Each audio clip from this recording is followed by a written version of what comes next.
Our economist of the day is David Ricardo. He literally picked up where Adam Smith left off. To him, we have the theory of comparative advantage to thank for.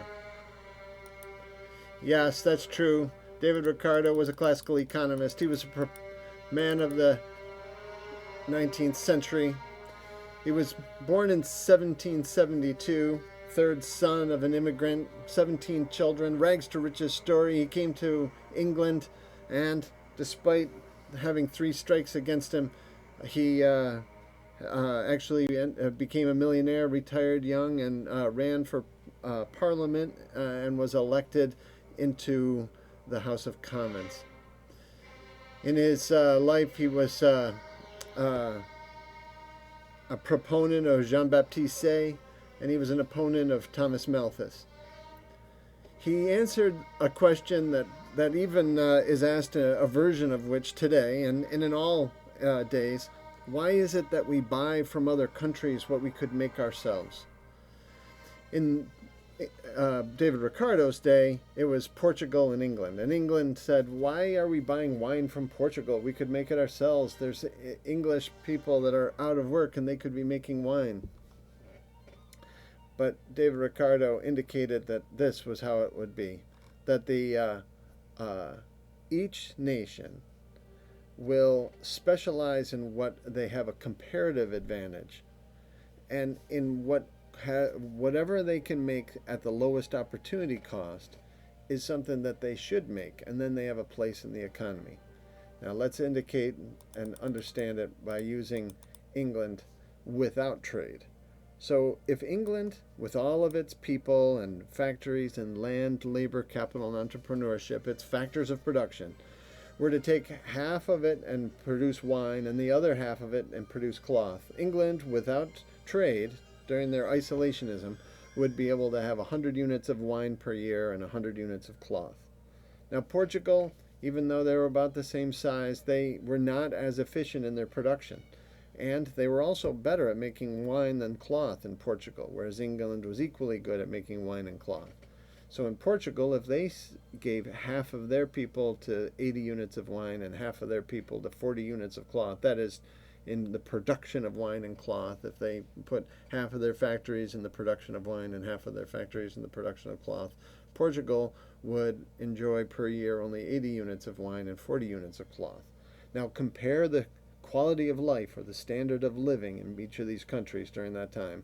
You would say that if the population of both these countries was the same, then England would have a higher standard of living because, after all, there's more wine and cloth in this world where we're just looking at 2 things.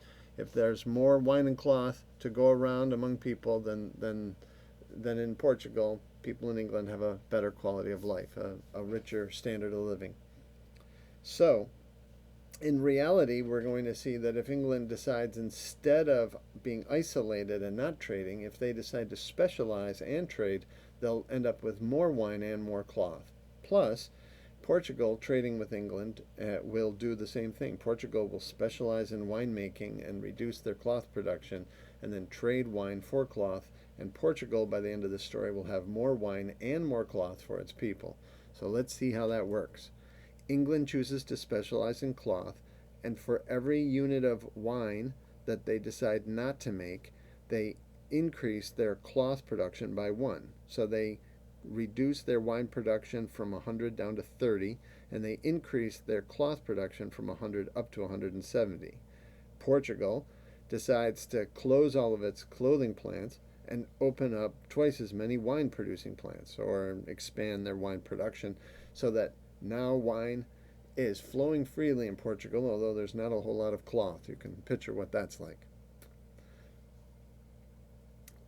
So then Portugal decides to trade some of its excess wine. It's making more wine than it needs, so it trades some of that wine to cloth, for cloth, to England. And England, who's also making more cloth than it needs, trades some of its excess or surplus cloth to Portugal. Now, negotiation is key at this step, but as long as both of them end up with more wine and more cloth than they started with, you would recognize unequivocally that there was a gain from trade here. So then, after specialization, and trade, England has 105 wine and 110 cloth. That's a gain from trade in this win-win scenario of England having more wine and 10 more cloth, and Portugal ends up with 85 wine because they had 160 units of wine and they trade away 75, so they keep 85 units of wine, which is 5 more wine than they started with. So Portugal gains 5 wine and 20 cloth. So actually, in this story, Portugal gains more than England, but both of them gained, and it's not necessary that the gains are equal for it to be a win-win scenario. This worked out fine, although they might negotiate something different in subsequent times, especially in a world market where there's more players than there's the more competitive price will happen with more competition. And what I'd like you to do is answer these questions by taking the wine and linen production and draw the production possibilities frontier for Portugal. I'd also like you then to say what the opportunity cost of making one wine is for Portugal, and what's the opportunity cost of making one linen for Portugal. Then we'll figure out what the best wine production is for Portugal and the best linen production is for Portugal when along that line.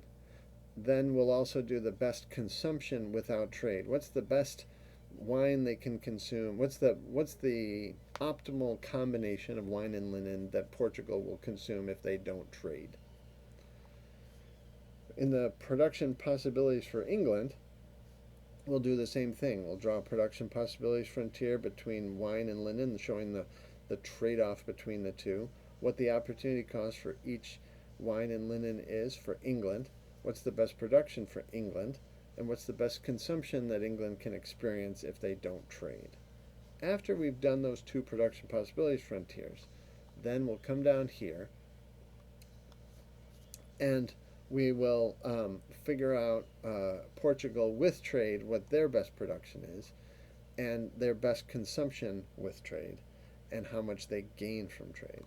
Over here, England, what's their best production, and if they're going to trade, and what's their best consumption with trade, and how much did they gain from trade. Now, I've just explained it verbally. This helps you to kind of drive home what it is. It should be easy enough for you to do, but let's do it together. So, the production possibilities for, and we'll reference these facts over here, right?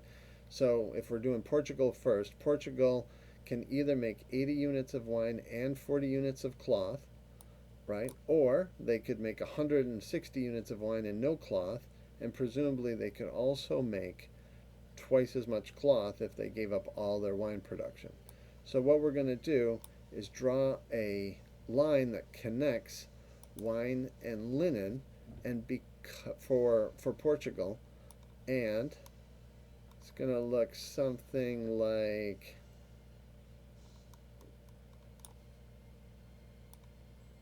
that. And we're going to label these. This right here is 80. No. This right here would be 160 units of wine. And this right here would be 80 units of linen. That's what Portugal has an opportunity to do, because remember, at this point right here, this at the origin is 0. So if wine production is Portugal's aim, they could make 160 units of wine and no linen, or they could, if they wanted to make all linen, they could make 80 units of linen and no wine. That means that their best production along here, right, is probably, and this is, you could pick any place along there. Obviously, they need wine and linen if they're not going to trade. I picked out that value that maybe this middle of the road spot right here would be the optimal spot, and that would be let's say production possibilities point A, which would be making 80 wine and 40 linen.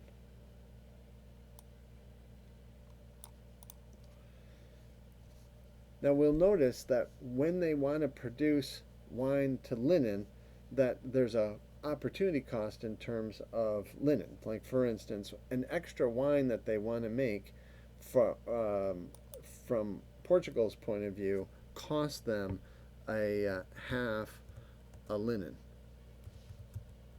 That's their opportunity cost of making wine, whereas linen has the opportunity cost of 2 wine. Let's see what we mean by that. For instance, the slope of this means that when you are at a production level of say 80 wine and 40 linen, if you want to make say 2 more wine, then you got to give up only 1 linen. But if you want to make 2 more linen, you got to give up 4 wine. And that's why we have an opportunity cost that's expressed this way. And if Portugal is not trading, their best consumption without trade is exactly this, 80 and 40.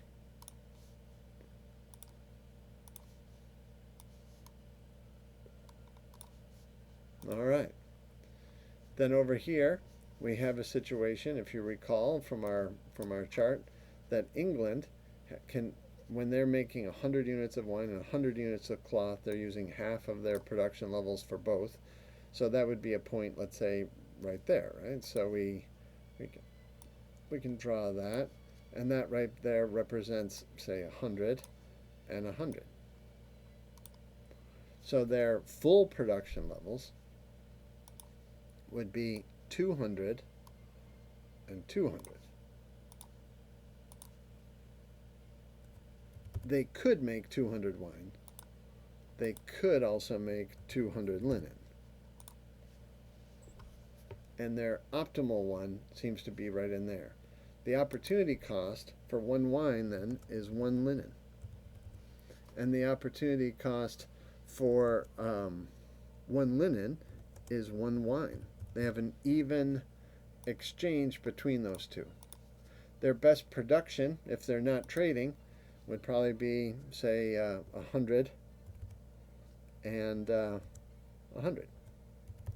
Like we saw in the beginning. It's debatable. Maybe a little bit more wine, a little more linen at the expense of more wine. What might be optimal? But their best consumption without trade would probably be somewhere in the middle here. It could be 90 and 110, something like that. But that's what they're looking at. So their production levels are limited by what they can produce themselves.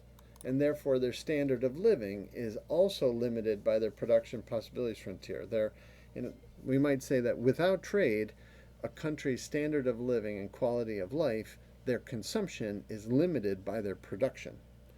But with comparative advantage, your consumption can be actually beyond your own production levels, because you will specialize in what you make and make more than you need and trade it with a country that has a low comparative advantage in making that thing. So Portugal with trade, if you recall this scenario, that with trade, Portugal decides to drop its cloth production down to 0 and its wine production up to 160, and England does 30 wine and 170 cloth.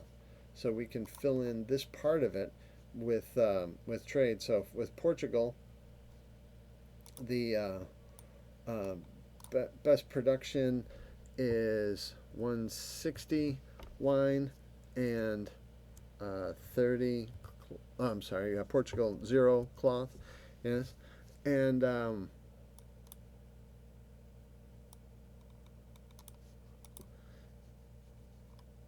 their best consumption with trade. Then remember, their best consumption without trade was 80 and 40, but their consumption with trade was much better than that, right? So in this case, their Portugal with trade is enjoying 85 wine, and they also get 60 cloth.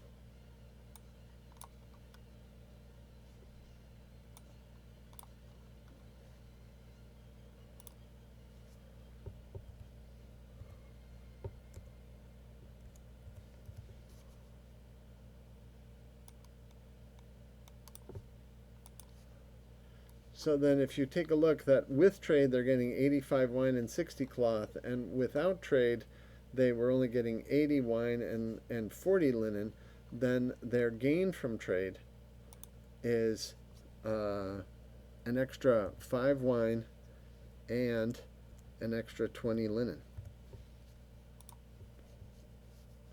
England was in a similar situation. Their best production, and you could debate this, right? But we could say that according to the example that I gave, that their optimal wine production was only 30, and that their optimal linen production was 180, I believe. No, sorry, 170. So, and their consumption then, because of what they traded for, they end up with 105 wine, the 30 that they made plus the 75 that they got from Portugal, and they also only had to trade away 60 of their linen, so they got to keep 110 of their linen. And that meant that if we're comparing production without trade, their best consumption without trade was 100 wine and 100 linen. Their best consumption with trade was 105 wine and 110 linen. So their benefit or gains from trade is 5 wine and 10 linen. And that's how that's done. Thank you very much. Thank you, David Ricardo.